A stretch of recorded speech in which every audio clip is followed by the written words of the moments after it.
Jeg hedder Lea Porsager, og jeg er billedkunstner og også kunstnerisk forsker. Og til det her sted, der har jeg lavet 4 skulpturer, som jeg kalder Palm Reading Touch Swipe. Det består af 4 individuelle skulpturer. 3, der står inde på skolen, og så den her ene, der står og rykket ud i parken. Hvad for en skulptur kunne være interessant for børn? Hvad kunne også være med til at sætte nogle tanker i gang? Og der vendte jeg så tilbage til hånden. Hånden som symbol, som på en eller anden måde rummer alt fra politik til religion til aktivisme, healing. Samtidig tænker jeg også, at det er en del af læring. Altså at hænder og tanker hænger sammen på en eller anden måde.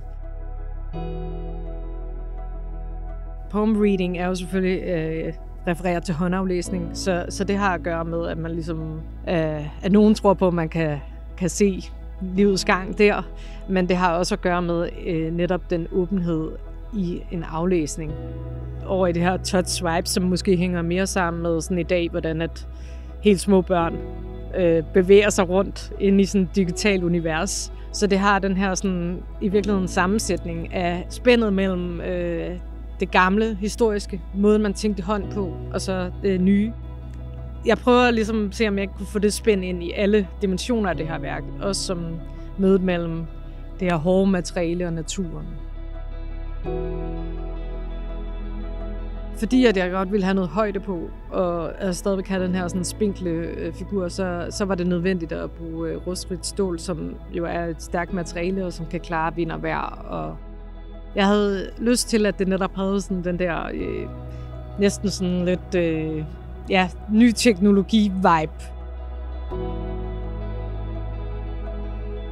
Nogle af de ting, jeg har valgt, de har ligesom forskellige religiøse eller spirituelle dimensioner eller politiske dimensioner, som kan betyde mange forskellige ting. Vær med til at pege på, at ting ikke er lukket. Altså, at der altid er en form for sådan fortolkning til stede.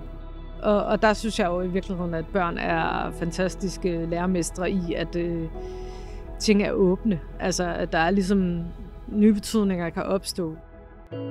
Siden tidernes morgen har vi brugt vores hænder til at lave kommunikation. Men hvordan at de her tegn og de her skulpturer, hvad de kommer til at betyde, det vil nok ændre sig. Og det håber jeg. Altså, jeg håber, at de kan være i bevægelse.